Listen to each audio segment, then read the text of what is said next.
everybody has understood about phylum Porifera. Okay, examples सब याद रखना है, ठीक है. Now the next one, second phylum is called phylum Coelenterata, also called Cnidaria. Okay, phylum Coelenterata और Cnidaria. अभी ये जो नाम पड़ा है, okay, Cnidaria is the new name, Coelenterata was the earlier name. Okay, this name has come from the word nidocytes. ये जो नाम पड़ा है, this has come from the word nidocytes. Write the name here.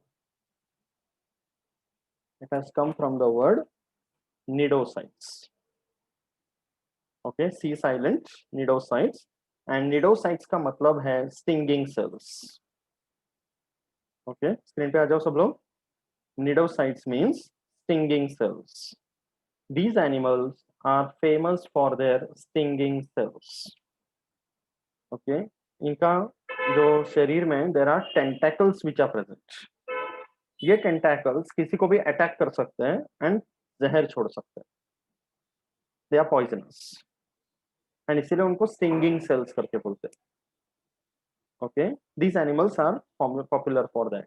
So for every phylum, every group, I am going to tell you some unique distinguishing points. वो उस group के बारे में आना ही चाहिए. So for every group, if there is a question in the exam about writing a short note for that group, जैसे अगर मैंने पूछा phylum, write a note on phylum Porifera.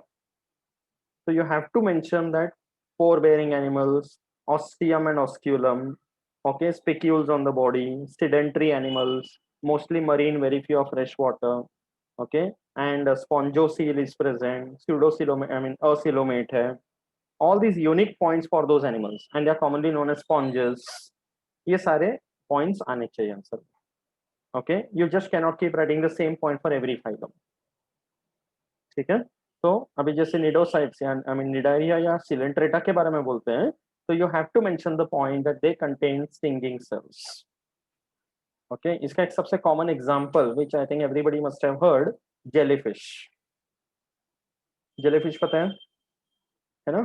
तो जेलीफिश या फिर you can say you can talk about animals like hydra. Hydra के बारे में सुना होगा. Yes, and if you remember when we were discussing about reproduction, तो हाइड्रा के बारे में बताया था budding as a type of reproduction, है ना. तो that hydra also belongs to Cnidaria. ठीक है. So when you are talking about Cnidaria, what are the main points you should know. They are all aquatic and mostly they are marine, very few are fresh water ones. Evolution में हमेशा ये चीज ध्यान में रखना है कि शुरुआत के जो एनिमल्स हैं, प्लांट्स हैं, वो सारे एक्वेटिक हैं, because life began in the water and then evolution होते होते होते लैंड की तरफ आ गए. ओके, ये इवोल्यूशन का सबसे इंपॉर्टेंट पॉइंट है for any group you see, even plants and even animals. शुरुआत पानी से हुआ है एंड देन पानी में गर्दी बढ़ने की वजह से लैंड की तरफ चले गए. ठीक है. तो दे आर ऑल, अभी when you are talking about Cnidaria, इनका body symmetry, they are either radial और बायरेडियल. रेडियल पकड़ो, बायरेडियल छोड़ो. रेडियल सिमेट्री का मतलब है they have a circular appearance. Okay, and there are two types of body forms in Cnidaria. Okay, free swimming जो body form है उसको बोलते हैं medusae. You can see this diagram. Medusa का मतलब है like an umbrella. Umbrella जैसा body structure रहेगा. Okay, उसको बोलते हैं medusa. And दूसरा है जिसमें tentacles ऐसा रहते हैं, उल्टा छतरी जैसा, उसको बोलते हैं polyp. So Cnidaria has got two types of body forms. Okay, polyp and medulla. Sorry, medusa. Okay, medusa देखो ऐसा दिखेगा, उल्टा. एंड पॉलिप जो है वो उल्टा घुमा हुआ छतरी जैसा. Getting it. ओके, तो जो एक्सोस्केलेटन है, दैट कैन बी काइटिन. अभी there are two words, exoskeleton और एंडोस्केलेटन. स्केलेटन का मतलब है anything that provides mechanical support and strength to the body. Okay, exoskeleton का मतलब है which provides the strength from outside. तो बाहर से कुछ प्रोटेक्टिव कवरिंग रहेगा. एंड एंडोस्केलेटन का मतलब है विच इज प्रेजेंट इनसाइड। जैसे हमारे जो बोन्स होते हैं वो एंडोस्केलेटन है, बोन्स हमारे शरीर के बाहर नहीं है, अंदर है, तो that is endoskeleton. But crocodile के स्किन पे जो लेदर होता है, जो बड़ा सा प्लेट्स टाइप रहते हैं, वो उसका एक्सोस्केलेटन है। So here in these animals, some of them they have exoskeleton, some of them they have endoskeleton. So they are made up of either calcium या protein या फिर a compound called chitin. CHITIN उसको chitin करके बोलते हैं, ठीक है। And I had mentioned the word diploblastic, मतलब two germ layers, ectoderm and endoderm. There is no mesoderm, ठीक है। एंड अनदर इंपॉर्टेंट पॉइंट, इनका जो बॉडी होता है, they have only one common opening. Normally when you imagine any animal, हम लोग बोलते हैं mouth on one side, anus on the other side, but these animals have only one opening, जो mouth और एनस दोनों का फंक्शन करते हैं। ओके, हाइड्रा जैसे एनिमल में they have only one opening, तो खाना वहीं से जाएगा, वेस्ट मैटर वहीं से निकलेगा। Okay, for lower animals it is fine. And ये एक्वेटिक है, तो पानी में ही बह रहा है सब कुछ, है कि नहीं, right. So they have a single opening serving as both mouth and anus. And ये जो stinging cells का मैंने बताया, उनका I told the name nidocytes. They are also called as nematocyst. इनका दूसरा नाम है nematocyst. Okay, so they are either called nidocytes or nematocyst. तो ये जो टेंटाकल जैसा स्ट्रक्चर है, ये जो दिख रहा है, ओके, इसके ऊपर वो स्टिंगिंग सेल्स होते हैं कि किसी को भी पकड़ेगा तो इट विल जस्ट स्टिंग, डसना बोलते हैं ना उसको, स्टिंग करना। So why do these animals have stinging cells?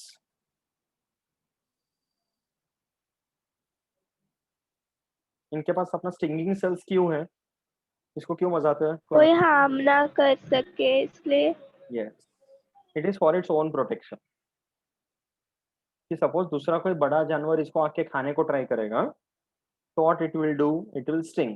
आजा खा के दिखा मुझे। Okay, तो stinging cells are the ones for its own protection. And many cases have happened. Octopus भी होगा ना एग्जाम्पल ऑक्टोपस इसका? निडेरिया में नहीं आता है, ऑक्टोपस दूसरा फाइलम है, मोलस्का करके, it belongs to that. And octopus में सिंगिंग सेल्स नहीं होते, उनका आर्म्स रहता है वैसा, बट सिंगिंग सेल्स नहीं होते, they just catch it using the arms.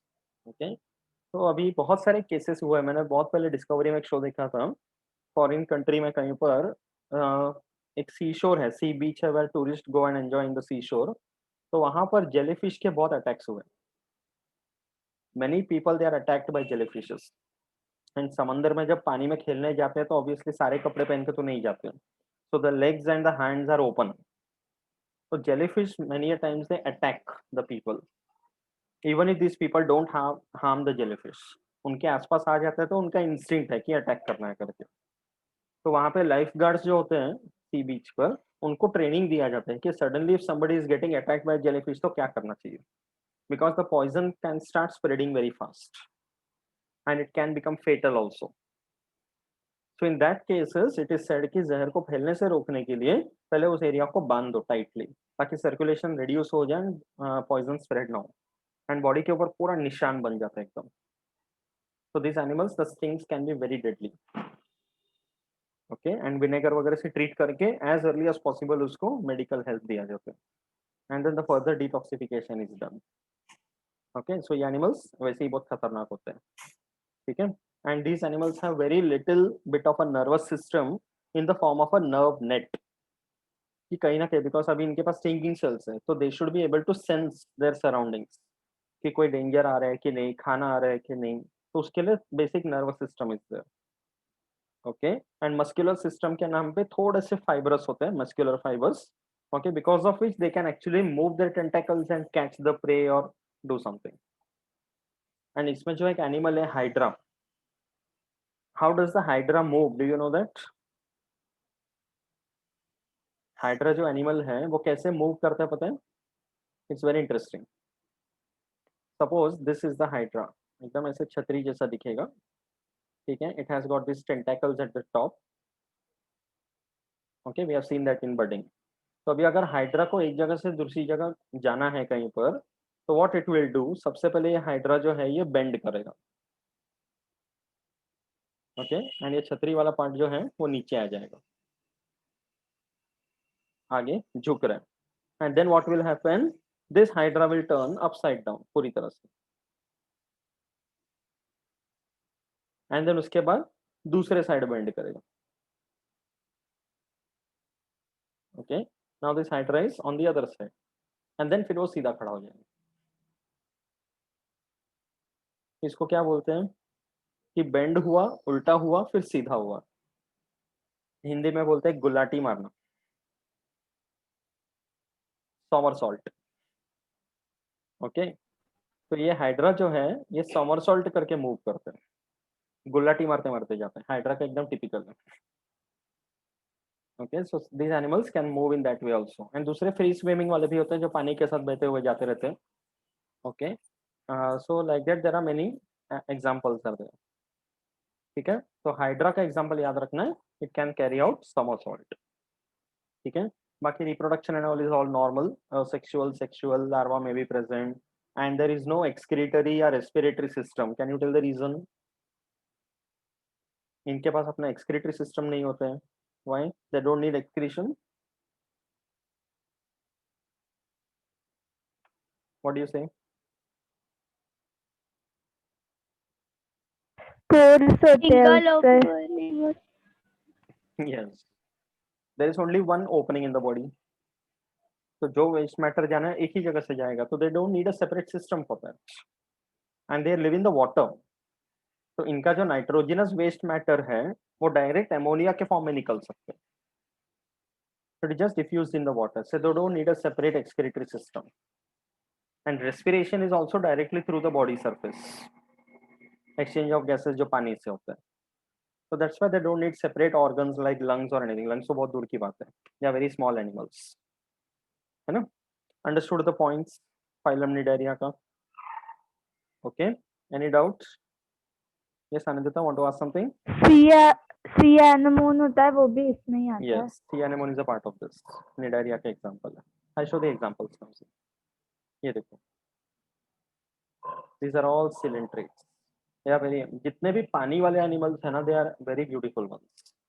Okay, ये देखो फर्स्ट वन देखो, इसका नाम है सी pen. I have written the scientific name also. That is not compulsory for you to remember. Common name याद रख सकते हो, ठीक है? Just for your information I am giving you. Sea pen बोलते हैं, दिख रहा है एक पेन की तरह फेदर जैसा बना हुआ है, okay, it has got that structure, इसलिए उसको सी पेन करके बोलते हैं, which is called पेनाट्यूला। This is the animal, very beautiful animal, and ये उसके टेंटेकल्स हैं एक्चुअली, ओके। तो इमेजिन पानी के अंदर कैसे रहता होगा ये जानवर, okay. Then second one I think you can identify this one. Hydra. This is the hydra, okay, small one, कितना अच्छा कलरफुल टेंटेकल्स है, okay, and they actually look very good, and they have those tentacles which can give the sting. इतना सा जानवर है बस, okay. And third one is, इसको बोलते हैं Physalia, okay, it is called Physalia, jellyfish. many a times sea beaches पर jellyfish आके रह जाते हैं, उसके टेंटेकल्स देखो कितने लंबे लंबे, okay, that is jellyfish Physalia. And ये जो है नीचे ऑरेलिया,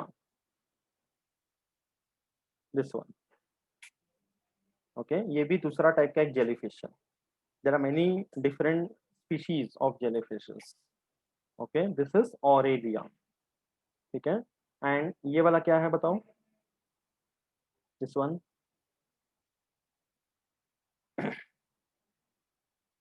ये जैसे एनिमल्स है ना, इनका कॉमनली एक नाम बोला जाता है, these are called as corals. All of you must have heard about corals, है ना? Corals are animals belonging to Cnidaria. बहुत डिफरेंट टाइप्स है कोरल्स के, ओके, पूरे ग्रुप को कोरल्स बोलते हैं। There are different types, plate coral है, ये वाला ब्रेन कोरल है, this is called Meandrina, It looks like the brain. Okay, this is called meandrina or the brain coral. And जो corals होते हैं ना समंदर में, they are all also known as rainforest of the sea. Corals are also called rainforest of the sea because under the sea they form a forest in itself. बहुत सारे corals एक साथ रहेंगे तो वो अपने आप में एक फॉरेस्ट बन जाता है because within the corals there are many other animals that live. Fishes वगैरह कोरल्स के साथ रहते हैं, दूसरे ऑक्टोपस जैसे एनिमल्स भी कोरल्स के साथ कैमोफ्लेज हो जाते हैं. There are some plants also that grow within the corals. Okay, so that is why they are called as the rainforest of the sea. Okay, they are very useful creatures for the sea because corals are also sedentary ones. But इनके body में से जो exoskeleton निकलता है, they can form deposits on the sea floor. और India का जो अपना अंडमान निकोबार आइलैंड्स हैं, they are formed due to coral deposition. If you go to Andaman Nicobar as a tourist, तो वहां पर ऐसे स्पोर्ट्स होते हैं, water sports. Okay, under water snorkelling करके होते हैं. So you can actually wear that oxygen mask and all, and you can go into the water and एकदम नीचे पानी के सरफेस पे you can actually see the corals over there. बहुत beautiful corals है. ओके, सी वॉकिंग करके भी एक स्पोर्ट होता है वहां पर कि they give you that complete oxygen mask and everything and they put you down into the sea. तो एकदम नीचे जाते हैं और पानी में चलना होता है. You see all the corals and fishes and everything around wearing that mask. Okay, so corals are very very useful creatures, but abhi unfortunately corals are getting destroyed a lot. The major reason for destruction is pollution in the water bodies. Okay, जिसके वजह से corals are getting bleached, they are losing their color and it's a big damage. And दूसरा क्या हो जाता है कि fishermen when they go into the sea they are aware that corals के अंदर बहुत सारे fishes रहते हैं. तो फिश को पकड़ने के लिए कभी कभी फिशरमैन क्या करते हैं कि इन the water bodies they explode dynamites. जहां पे कोरल्स है ना वहां पे डायनामाइट एक्सप्लोड करेंगे. तो because of that sudden explosion जो फिशेस है they get stunned and the fisherman can easily catch them. Okay, तो उस वजह से हो क्या रहा है कि उनको फिश तो मिल रहे हैं but the corals are getting bleach, they are losing their colours. तो उनका फिजियोलॉजी पूरा इफेक्ट हो जाता है, corals are getting destroyed. World का सबसे बड़ा जो कोरल रीफ है that is the great barrier reef in Australia. Huge atoll in Australia. Australia का नॉर्थ ईस्ट सी कोस्ट है. ओके, वहां पर एक ग्रेट बैरियर रीफ है, the world's largest coral reef, and they are getting damage very badly because of all this sea activities. Even बड़े बड़े जहाज वगैरह जो जाते हैं पानी में, okay, and many times collisions होता है तो ऑयल का स्पिल होता है टैंकर्स में से. तो aquatic animals like all these get damaged like anything because of the oil spill and they suffocate and die. तो इनका रिप्रोडक्शन वगैरह इफेक्ट हो जाता है, their numbers start reducing. That is what we are doing. Bombay के आसपास अभी बड़ा सा डेवलपमेंट प्रोजेक्ट चल रहे हैं, coastal road project. Nariman point से मरीन ड्राइव से स्टार्ट करके all the way to the Navi Mumbai side. They are building a huge coastal road. It is going to have a big impact on these kind of animals. Okay, so that is why it is very important to understand कि मतलब इन animals का भी अपना life होता है, their reproduction, their migration, everything that affects when you do lot of anthropogenic activities which are avoidable. Okay, and ये जो last वाला है, this is called sea fan. एकदम ऐसे पंखे की तरह. Okay, be on the screen everyone. Everybody be on the screen. गायब हो जाते हो बीच बीच में. एनिमल्स भी इतना जल्दी एक्सटिंक्ट नहीं होते जितना तुम लोग अपने स्क्रीन से एक्सटिंक्ट हो जाते हो. I want everybody on the screen through out. Animals के साथ साथ तुम लोग भी दिखने चाहिए स्क्रीन पर. Yes everyone. Okay, so this is called as sea fan. ठीक है, साइंटिफिक नेम्स का it is not compulsory for you to remember but common names याद रखना है. So in the after all the classification part is done, if I ask you कि sea fan belongs to which phylum, so you should be able to say Cnidaria. Okay ऐसे questions आ सकते हैं कि names of animals I will be telling, you have to tell which phylum it belongs to. और exam में जैसे अगर कोई पर्टिकुलर फाइलम का क्वेश्चन आता है तो after writing all the points you can give these examples. But हाँ, one more thing, for your 10th standard level you may have to follow only the text book. Okay, so text book के examples तो पढ़ने ही हैं, for the extra ones also you have to remember as much as possible.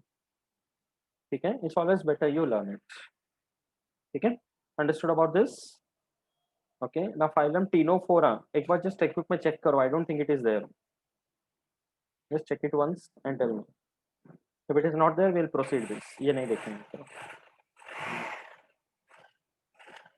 Ctenophora दिया हुआ है? नहीं है सर, नहीं है ना, ठीक है। नहीं है। ओके, तो ये जाने देते हैं, ये नहीं करते फिर। ठीक है, जस्ट इसमें इंटरेस्टिंग एनिमल्स उसके नाम देख लो, टीनोप्लाना करके एक है एंड प्लूरोब्रैकिया करके।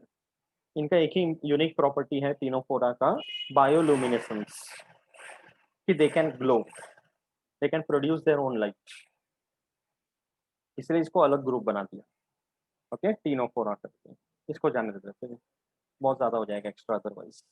Next one is phylum Platyhelminthes.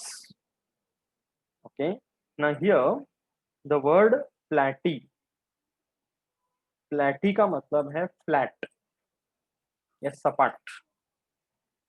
Okay, and helminth का मतलब है, helminth means worms. so when you say platy helminth it means flat worms, ऐसे इसका मीनिंग याद रखो। Okay, platy helminthus means flat worms।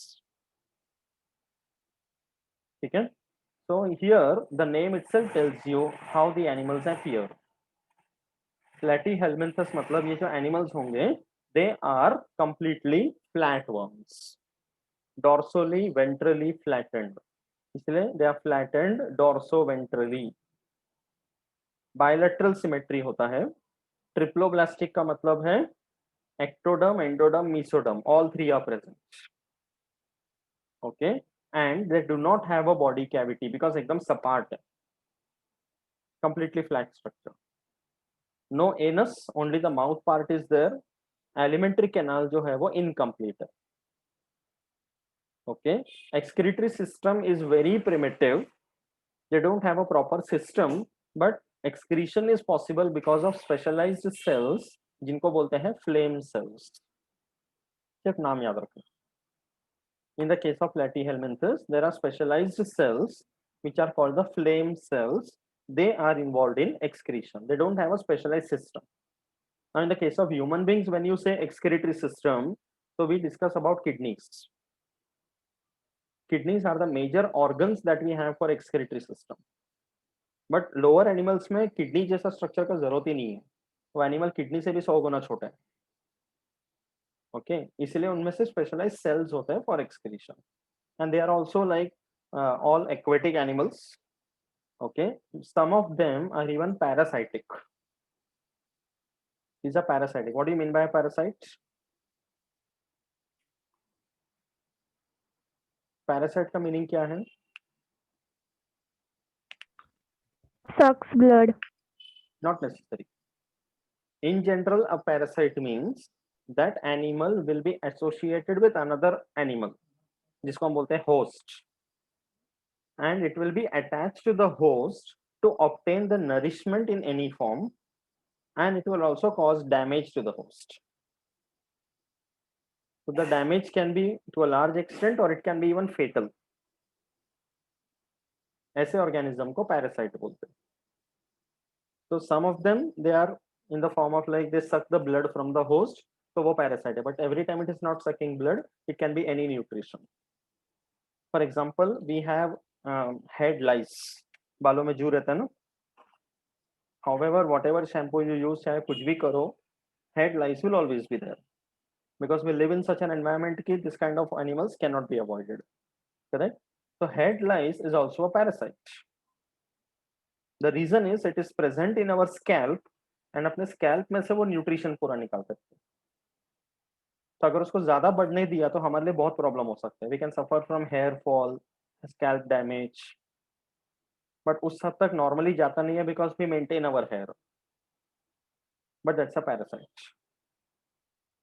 तो अगर ये एनिमल्स, इनमें जितने भी पैरासाइटिक एनिमल्स हैं, तो then their systems are very lacking, they don't have locomotory system and all, because वो पैरासाइट है, दूसरे शरीर के साथ चिपका हुआ रहते हैं, so they cannot move on their own, it moves along with the host.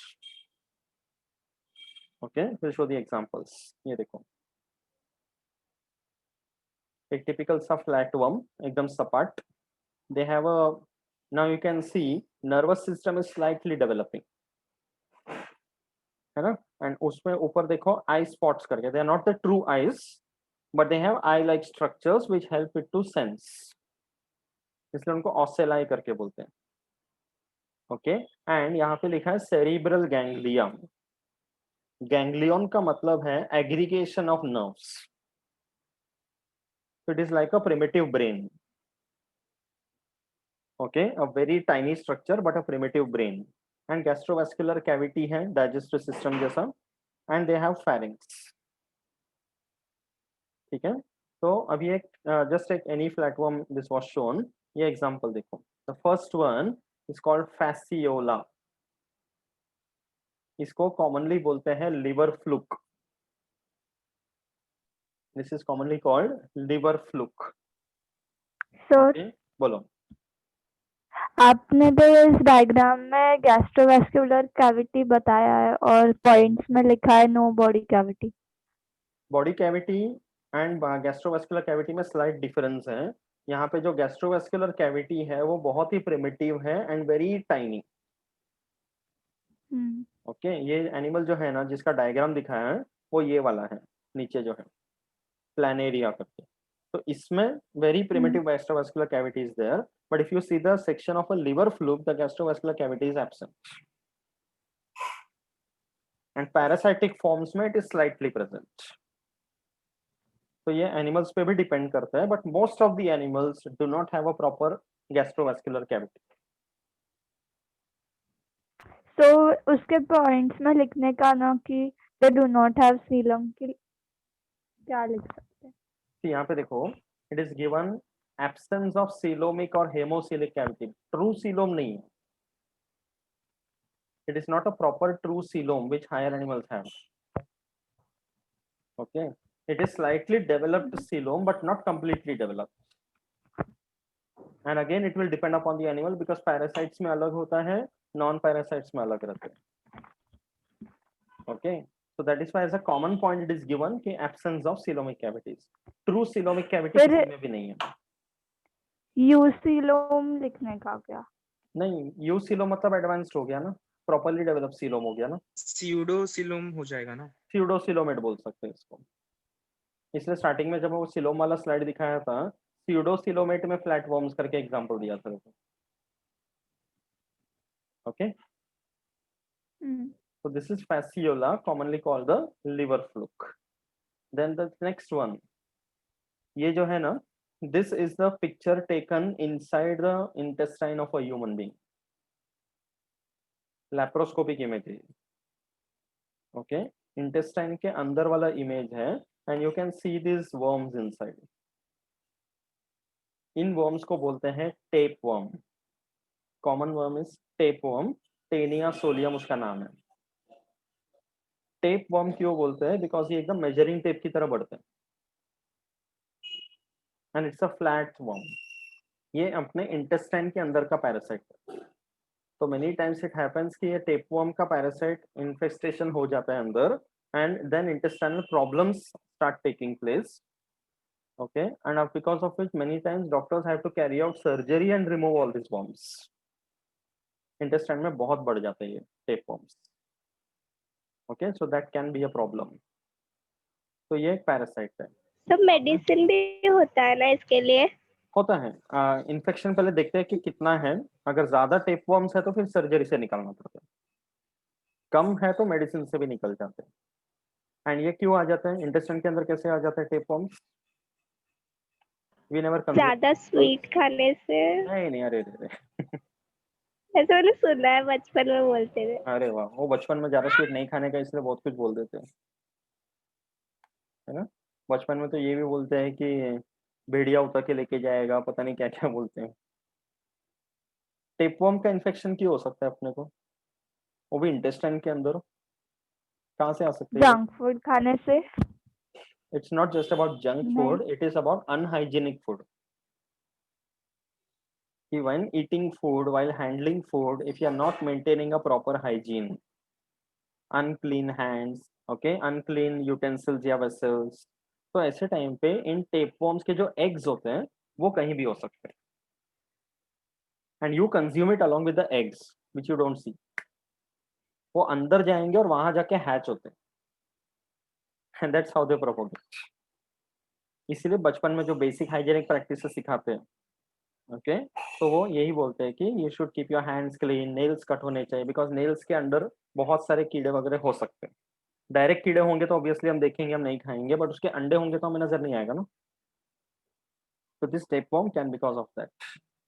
ठीक है, तो टेपवर्म जो है ये humans as well as sheep, sheep को भी इन्फेक्ट करते हैं. ठीक है, so sometimes parasites are very specific to their host. And the last one is called planaria. ये उसी का डायग्राम है. ओके, समंदर के अंदर रहते हैं, and you can see various colourful creatures. ठीक है, तो अभी तक हमने पोरीफेरा से देखे जो देखे एनिमल्स का, they were all aquatic animals. Correct, वो सिर्फ पानी के अंदर रह सकते हैं. ठीक है, any doubt till here everyone? Flatworms भी एक्वेटिक ही रहते हैं। Aquatic, aquatic. All flatworms are aquatic except the सारे। Parasitic ones. ओके। बस पैरासाइट तो होस्ट के अंदर रहते हैं ना, बाकी सारे जो है वो एक्वेटिक है. Okay, okay, so next one now we will discuss about nematodes. Okay, phylum Aschelminthus or phylum Nemathelminthus, also called nematoda. ठीक है, ये next phylum है. Okay, let's do one thing. Again the time is getting cut, तो call back करते हैं disconnect करके. तो बाकी का 20-25 मिनट्स हम लोग ये डिस्कस कर सकते हैं फिर. ठीक है, join back again.